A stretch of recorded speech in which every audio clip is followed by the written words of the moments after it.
दोस्तों, आजकल एक ट्रेंड चल रहा है भोजन को खड़े होकर करने का। क्यों हमारे पूर्वज भोजन को एक साथ जमीन पर बैठकर किया करते थे? क्यों हम अपनी संस्कृति, अपनी परंपराओं को भूलते चले गए? क्योंकि हमारा ध्यान पाश्चात्य संस्कृति की ओर ज़्यादा आकर्षित होता है। क्योंकि वे लोग जमीन पर बैठकर नहीं, टेबल और कुर्सी पर बैठकर भोजन करते हैं।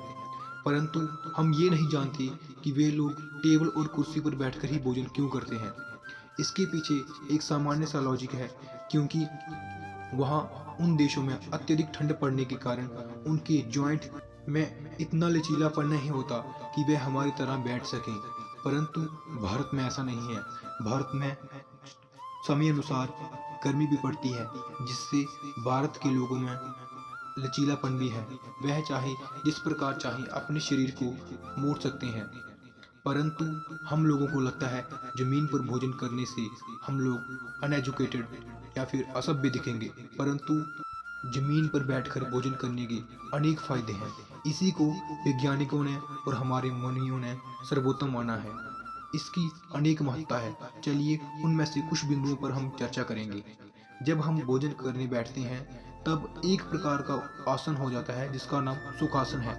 उसको करने से पेट संबंधी रोग, एसिडिटी, अपच आदि रोगों का नाश हो जाता है। और वहीं दूसरी तरफ जब हम भोजन को खड़े होकर करते हैं, घुटना दर्द, पेट दर्द, कमर दर्द, इस प्रकार के रोग होते हैं। एक्सपर्ट की माने तो किडनी संबंधित बीमारियां अर्थात पथरी जैसी बीमारियों की संभावना अधिक हो जाती है। और वहीं जब हम भोजन को बैठकर करते हैं तो मन शांत हो जाता है। इसमें शरीर में ताकत आती है और रक्त संचार भी बहुत अच्छे प्रकार से होता है। अमेरिका की फ्लोरिडा यूनिवर्सिटी की ओर से करवाए गए एक शोध में यह भी निकल कर आया कि जब हम भोजन करने बैठते हैं तो ग्रेविटी हमारे रक्त संचार को अपनी तरफ खींचती है, और जिससे हृदय को रक्त को वापस ऊपर खींचने में ज़्यादा तेजी से काम करना पड़ता है। इससे हृदय गति बढ़ जाती है और जिससे रक्त संचार अच्छे से होता है। शोधकर्ताओं ने इस शोध को एक क्रियाकलाप के जरिए किया, जिसमें विस्तार से बताया गया कि किस प्रकार तनाव पैदा होने से हार्मोन कार्टिसोल का स्तर बढ़ जाता है। इसके बढ़ जाने से स्वाद का पता नहीं चलता है, चाहे भोजन कितना भी स्वादिष्ट क्यों ना हो। यदि आप सही तरीके से जमीन पर बैठकर भोजन करते हैं, तब आपको कभी भी स्वाद बेकार नहीं लगेगा।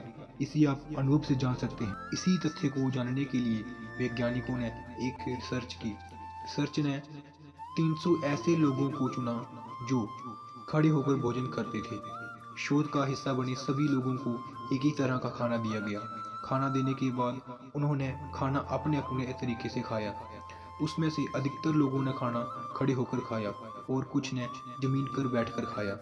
खाना खाने के बाद जब उनसे उनका अनुभव पूछा गया, तब आपको जानकर हैरानी होगी। जिन लोगों ने खाना खड़े होकर खाया था, उनका अनुभव बिल्कुल भी अच्छा नहीं था, और जिन लोगों ने भोजन जमीन पर तसल्ली से बैठकर खाया, उनका अनुभव अच्छा था।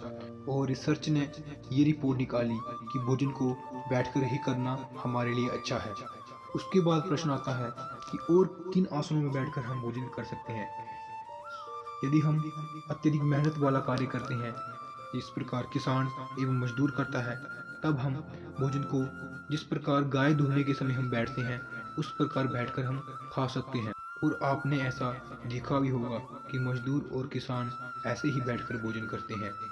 यदि आपका पेट बाहर निकल रहा है, तब आपको जमीन पर पालथी मारकर बैठकर ही भोजन करना चाहिए। इससे आपके पेट में चर्बी नहीं बनेगी। परंतु यदि आप मेज पर प्लेट रखकर कुर्सी पर भोजन करते हैं, तब आपके पेट में चर्बी बढ़ने की संभावना अत्यधिक हो जाती है।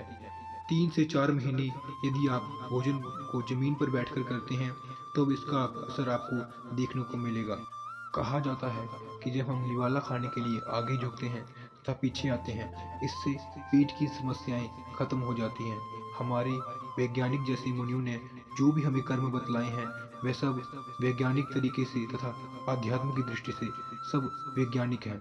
भारतीय संस्कृति में पीपल को केवल इसीलिए नहीं पूजा जाता कि उसमें देवताओं का वास है। इसके पीछे भी एक वैज्ञानिक कारण है। पीपल के नीचे अत्यधिक मात्रा में ऑक्सीजन होती है।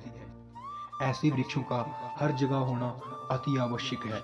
पीपल पे बैठे पंछी जब वह उसका फल खाते हैं तथा बीज निगल जाते हैं, और जब वह दूसरी जगह जाके विष्ठा करते हैं अर्थात मल त्यागते हैं, तब वह बीज को वहीं छोड़ जाते हैं, जिससे ये होता है अन्य स्थानों पर भी वैसे ही ज़्यादा ऑक्सीजन छोड़ने वाले वृक्ष लग जाते हैं।